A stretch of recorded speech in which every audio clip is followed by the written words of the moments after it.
Hello and welcome to In Depth. I'm Tina Jha. As India's premier investigating agency, the Central Bureau of Investigation, or the CBI, handles all high-profile cases. Its job is to ensure a fair and an impartial probe. But in recent days, the agency has been in the news for all the wrong reasons. Two of the top officials of the agency, Director Alok Verma and Special Director Rakesh Asthana, are involved in a major feud that has forced the government to intervene. Both officers have been sent on leave, with the government claiming that the decision was taken to restore the institutional integrity and credibility of CBI. Today in Depth, we take a look at the reasons that triggered differences between the two senior-most CBI officers. We also try to understand the process of appointments in the CBI and the powers granted to the agency.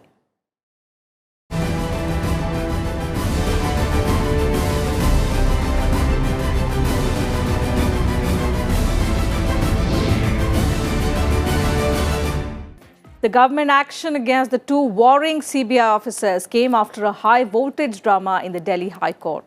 Special Director Rakesh Asthana sought quashing of charges against him as well as protection from arrest, while the CBI alleged that an extortion racket had been going on in the garb of investigating high-profile cases. In this report, let's look at the genesis of the current crisis.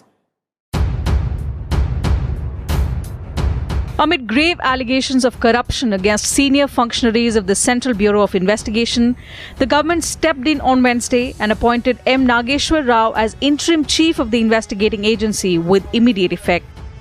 The Appointments Committee of the Cabinet, led by Prime Minister Narendra Modi, gave charge of the CBI to Joint Director M. Nageshwar Rao and Odisha cadre officer. CBI Director Alok Verma and Special Director Rakesh Asthana were sent on leave. They were also divested of all powers amid an ongoing spat. Finance Minister Arun Jaitley said the government's decision to remove Alok Verma and Rakesh Asthana was based on the recommendations of the Chief Vigilance Commission, asserting that it was essential to restore the CBI's institutional integrity and credibility. एक विचित्र और दुर्भाग्यपूर्ण स्थिति पैदा हुई है। वो स्थिति यह है कि सीबीआई के दो बड़े अधिकारी, डायरेक्टर और स्पेशल डायरेक्टर, मैं विषयों के मेरिट पे नहीं जाता कि कौन सही है कौन गलत है, ये जांच का विषय है।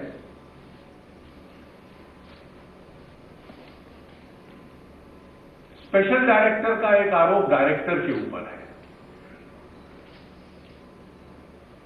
सीबीआई का आरोप स्पेशल डायरेक्टर के ऊपर है। तो सीबीआई के दो बड़े अधिकारी, सबसे बड़े अधिकारी जो हैं, उन दोनों पे आरोप है।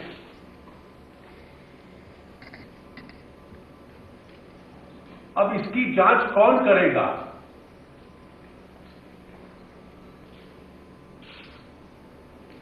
The requirements of fairness and fair play have to be there. ये सरकार के अधिकार क्षेत्र में नहीं आता। सरकार उसकी जांच नहीं कर सकती और न करेगी।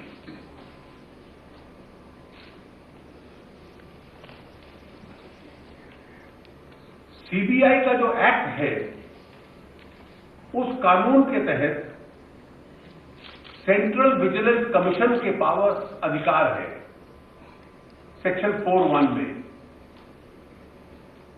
Power of superintendence in relation to investigative functions. तो सीबीआई की इन्वेस्टिगेशन के संबंध में जो सुपरिटेंडेंस का अधिकार है, वो सेंट्रल विजिलेंस कमीशन का है। The Finance Minister said the CVC received details of the charges that both officers levelled against each other. According to him, the CVC recommended that accused or potential accused cannot be allowed to be in charge of investigation against them. Jaitley clarified that the government had no role to play in the matter. CVC के पास वो सारा material है जो एक दूसरे के ऊपर आरोप लगे। और कल सेंट्रल विजिलेंस कमीशन ने अपनी मीटिंग में सेक्शन 8 सीवीसी एक्ट और section 4(1) of the Delhi special police establishment act के तहत ये सिफारिश की कि इन आरोपों की जांच न तो ये दो अधिकारी कर सकते हैं, क्योंकि इन दोनों पे स्वयं आरोप है, और न ही इनकी सुपरविजन में कोई एजेंसी कर सकती है। इसलिए जब तक इसकी जांच होगी, to maintain the institutional integrity of the CBI and in the interest of fairness purely as an interim measure, they will sit out by going on leave for a certain period of time. It's an interim measure. And an SIT not functioning under either of these two officers will investigate the case. A special investigation team will look into the charges and both officers will sit out the duration of the probe. The spat between Alok Verma and Rakesh Asthana is the first of its kind in the history of CBI.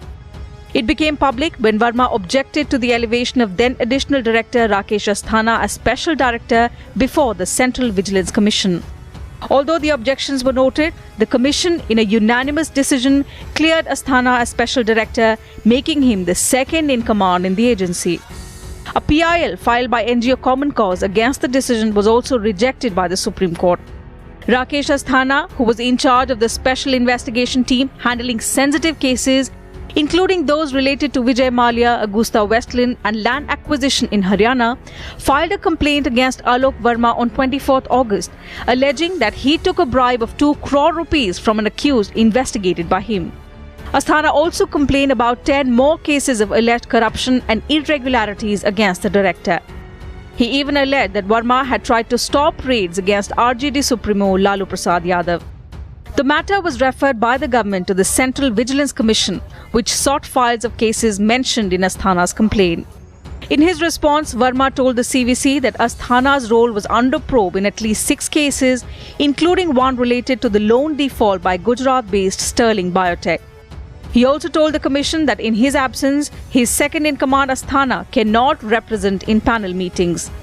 Asthana then urged the government to intervene, seeking an independent probe into the allegations levelled by Verma and the cases in which his role was being alleged. While communications between Verma, Asthana and the CVC were being exchanged, they also found way into the media, and reports of the first of its kind spat in the top brass of the agency were out in public glare. What has happened is most unfortunate. It has caused irreparable damage to the CBI. And I don't know how the CBI reputation as an impartial, efficient investigation agency under the central government will be retrieved, restored. I don't know that. And this has never happened before. Such a thing has never happened before. It's the first time that such events have, when the top two have fought against each other. A criminal case, a corruption case has been registered.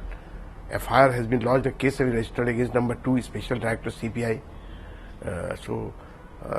This has never happened before. The feud between the two top officers escalated when, in an unprecedented move, the CBI registered an FIR against Special Director Rakesh Asthana on 15th October for allegedly taking a bribe from an accused probed by him in lieu of ensuring relief and a clean sheet in the case. The case was registered on a statement of the alleged bribe giver Satish Sana, who was facing probe in a separate case of bribery involving meat exporter Moin Qureshi. The CBI also arrested Devendra Kumar, a deputy SP in Rakesh Asthana's team. However, Asthana, in his complaint against the CBI director 2 months ago, had alleged that it was Sana who paid Alok Verma 2 crore rupees to get relief. The internecine battle between the two CBI officers reached the judicial arena. Rakesh Asthana approached the Delhi High Court seeking quashing the agency's FIR against him. The court directed the CBI to maintain status quo on the criminal proceedings initiated against Asthana till the 29th of October, but clarified there was no stay on the ongoing probe considering the nature and gravity of the case. Now, as the investigation against two senior-most officers is on course, the The CBI overhauled the team probing allegations of corruption against Rakesh Asthana. According to news reports, changes have been made from the investigation officer to supervisory levels. Bureau Report, Rajya Sabha TV. The process to appoint the CBI director has seen several changes over the years. Currently, the appointment is carried out as per the Lokpal Act of 2014 by a committee headed by the Prime Minister. In this report, we take a look at the appointment process and the functions of the investigating agency. The CBI is headed by a director who is an IPS officer of the rank of Director General of Police. The process of appointment of the CBI chief has gone through several changes over the years. Before the Lokpal Act was enacted in 2014, the appointment was made on the basis of the Delhi Special Police Establishment Act of 1946. The DSPE Act was revised in 2003 on the Supreme Court's recommendation so as to make the process of appointing the agency's director transparent. Under the DSPE Act, the central government formed a commission headed by the Chief Vigilance Commissioner. The committee had members from the Central Vigilance Commission, secretaries from the Home Ministry and the Ministry of Personnel and Public Grievances. The committee sent its recommendations to the central government, which would then appoint the CBI director. However, after the Lokpal Act came into force in 2014, the appointment process underwent a change. The Lokpal Act of 2014 provides for an empowered committee for the appointment of the CBI director. The committee is headed by the Prime Minister and has the Leader of Opposition as its member. It also has the Chief Justice of India or a Supreme Court judge recommended by the Chief Justice as its member. पहले director का selection का process था कि ये जो CVC हैं और 2 VC होते हैं और ये सेक्रेटरी पर्सनल और होम सेक्रेटरी 5 लोग बैठ के सब नाम वो एग्ज़ामिन करते थे जो एलिजिबल हैं. उसमें से फिर वो 3 का नाम रेकमेंड करते थे गवर्नमेंट को और जो 3 नाम वो रेकमेंड करते थे उसमें से गवर्नमेंट किसी को भी चूज़ कर सकती थी. ये पुराना प्रोसीजर था. पर जब से ये लोकपाल एक्ट आया है तो अब CBI का डायरेक्टर का selection PM, leader of opposition और चीफ जस्टिस करते हैं. The process begins in the Home Ministry that prepares a list of IPS officers eligible for the post. The Home Ministry list is sent to the Department of Personnel and Training. A final list is prepared on the basis of seniority, integrity and experience in investigating anti-corruption cases. The list then goes to the committee headed by the Prime Minister. The government appoints the Director of the Central Bureau of Investigation. Director as head of the organization, सारे के सारे power है उनके पास. अब unlimited powers तो किसी के पास नहीं है. हमेशा चेक एंड बैलेंस रहता है सरकारी काम में. डायरेक्टर के पावर पर CBC का भी निगरानी रहता है और फिर कोर्ट के प्रति भी दायित्व है सरकार डायरेक्टर CBI का या CBI का. लेकिन CBI के हेड है, ऑल इन ऑल है. वो काम का बंटवारा, अधिकारियों का चयन, किस केस के लिए कौन ऑफिसर अधिकारी करेगा, ये सब फाइनल अथॉरिटी CBI का डायरेक्टर है. CBI draws its powers from the DSPE Act of 1946. The centre may extend to any area besides union territories the powers and jurisdiction of members of the CBI for investigation. The areas that fall under the scope of CBI's investigation are cases essentially against central government employees or concerning the affairs of the central government, cases in which financial interests of the central government are involved, cases relating to breaches of central laws, big cases of fraud, cheating and embezzlement, cases committed by organized gangs or professional criminals having ramifications in several states, cases having interstate and international ramifications. Bureau Report, Rajya Sabha TV.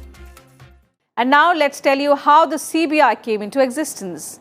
During the Second World War, the government formed a special police establishment in 1941 to investigate war-related bribery and corruption cases. After the war ended, the SPE was assigned to investigate bribery and corruption cases for the central government involving the government employees. The SPE was renamed Central Bureau of Investigation in 1963, and with time, its jurisdiction spread to cover various other departments. India's premier investigation agency, the Central Bureau of Investigation, operates under the jurisdiction of the Ministry of Personnel, Public Grievances and Pensions. Headquartered in New Delhi, the agency is headed by a director. The CBI traces its origin to the special police establishment set up in 1941 by the Government of India. Its functions then included investigation of bribery and corruption cases in transactions with the War and Supply Department during World War II. After the war ended, the government set up a central investigation agency to investigate cases of bribery and corruption by central government employees. In 1946, the Delhi Special Police Establishment Act was brought into force. The Act transferred the superintendence of the SPE to the Home Ministry and its functions were enlarged to cover all government departments. The jurisdiction of the SPE extended to all union territories and could be extended also to states with the consent of the state government. The DSPE was rechristened the Central Bureau of Investigation in 1963. सरकार के पास कोई anti corruption unit नहीं था, तो ये 1940s में war के बाद ये सेटअप हुआ था दिल्ली पुलिस एस्टैब्लिशमेंट एक्ट के नाम से। और इसका मेन पर्पस था कि जो वॉर टाइम में जो बहुत सारे कॉन्ट्रैक्ट्स दिए गए थे और बहुत सारा सरप्लस डिफेंस इक्विपमेंट परचेज़ किया गया था, तो उसके जो भी फ्रॉड्स हो रहे थे उसको इन्वेस्टिगेट करने के लिए। Initially, the offences notified by the central government related only to corruption by central government employees. But in due course, employees of public sector undertakings, public sector banks also came within the CBI's ambit. The CBI was entrusted with the investigation of economic offences and important conventional crimes like murders, kidnappings, terrorist crimes on a selective basis from 1965. इसका role है कि central government के जो भी agencies हैं उसमें vigilance का काम सीबीआई करती है, मतलब इन्वेस्टिगेशन का काम। जो भी केसेस करप्शन के केसेस सेंट्रल गवर्नमेंट एम्प्लॉयज़ के अगेंस्ट हैं वो सीबीआई इन्वेस्टिगेट करती है। और स्टेट से भी जब रिक्वेस्ट आते हैं केसेस के तो सीबीआई उन केसेस को लेती है, और सुप्रीम कोर्ट और हाई कोर्ट कोई केस का इन्वेस्टिगेशन ऑर्डर करे तो सीबीआई उसको भी इन्वेस्टिगेट करती है। In 1987, CBI was divided into two investigation divisions, the Anti-Corruption Division that dealt only with cases of corruption and the Special Crimes Division dealing with cases of conventional crimes besides economic offences. The CBI network comprises of 10 regional zones, Mumbai looking after Maharashtra, Gujarat and Goa, the Hyderabad zone for Andhra Pradesh, Telangana, Karnataka, Chennai zone looking after the states of Tamil Nadu, Kerala and the Union Territory of Pondicherry, Guwahati zone for Assam, Arunachal Pradesh, Manipur, Mizoram, Meghalaya, Nagaland and Tripura, Kolkata zone for the states of West Bengal, Odisha and Port Blair, Patna zone for Bihar and Jharkhand, Lucknow for Uttar Pradesh and Uttarakhand, Chandigarh for Punjab, Haryana, Himachal Pradesh and Jammu and Kashmir, Bhopal zone for Madhya Pradesh and Chhattisgarh, and Delhi, which covers Rajasthan and NCR. Other divisions are Anti-Corruption Headquarters Zone, Economic Offences Zone 1 and 2, Bank Security and Fraud Zone, Special Crimes Zone, Special Task Force Zone, Multidisciplinary Monitoring Agency, Policy Division, Technical, Forensic and Coordination Zone, and the Central Forensic Science Laboratory. At present, the CBI is headed by a director who is an IPS officer with the rank of Director General of Police. The director has a term of 2 years. The other police ranks in CBI are Special Director, Additional Director, Joint Director, Deputy Inspector General of Police, Inspector, Sub-Inspector, Assistant Sub-Inspector, Head Constable and Constable, which are recruited through SSC or through deputation from Police, Income Tax Department and Customs Department. The CBI has established a reputation for competence. The High Courts and the Supreme Court also have the jurisdiction to order a CBI investigation into an offence alleged to have been committed in a state without the state's consent. It is also exempted from the provisions of the Right to Information Act. This exemption was granted by the government in 2011. Bureau Report, Rajya Sabha TV. We often read or hear about cases being investigated either by the CBI or by the CID, the two investigating agencies in the country. But not many of us know the difference between the two. Both agencies are endowed with huge responsibilities of investigating crucial matters that involve the state or the entire country. Here's a detailed report on the basic difference between the two. There are two premier investigative agencies in India, the CBI or Central Bureau of Investigation and the CID or Crime Investigation Department. The CID operates at the state level and has limited powers, while the CBI operates at the national level and is involved in cases that require wider investigation. Their style of functioning is quite different too. CID or the Crime Investigation Department is an investigation and intelligence department of the state police. It involves high level of investigation in cases of murder, assault, riots or any offence committed within the state. CID was established in 1902 by the British government. Cases are handed over to the CID by the state government, but there are times when the High Court of the concerned state also assigns them cases for investigation. On the other hand, the CBI is an agency of the central government and can investigate crimes committed across the nation. CBI was established in 1941 as a special police establishment and it was named the Central Bureau of Investigation in April 1963. It has its headquarters in New Delhi.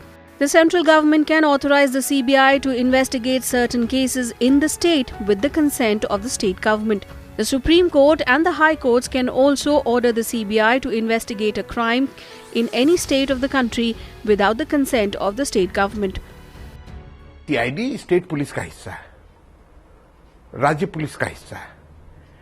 CBI केंद्रीय सरकार के तहत सबसे premiere investigating agency है। इसका निर्माण 1964 में लाल बहादुर शास्त्री ने करवाया था। एक 57 कमेटी बनी थी जिसको कहा गया कि भ्रष्टाचार से कैसे लड़ाई की जा सकती है, और वो एमपी थे 57 और मेंबर थे। उन लोगों का रिकमेंडेशन हुआ। लाल बहादुर शास्त्री उसमें गृह मंत्री थे, नेहरू प्रधानमंत्री थे, और 64 में सीबीआई का निर्माण हुआ। Both CID and CBI have divisions based on their tasks. The divisions within CID are Anti-Human Trafficking and Missing Persons Cell, Anti-Narcotics Cell, Fingerprint Bureau and CBCID. The divisions of the CBI are Economic Offences Division, Special Crimes Division, Central Forensic Science Laboratory, Anti-Corruption Division, Policy and Coordination Division, and the Directorate of Prosecution and Administration Division. However, there are several similarities between the two investigating agencies as well. Both have intelligence and investigation wings. Officers receive special training before being taken on for the job, and after graduation, a candidate has to join the police force before being part of either agency. With inputs from Vipin Chauhan, Bureau Report for Rajya Sabha TV.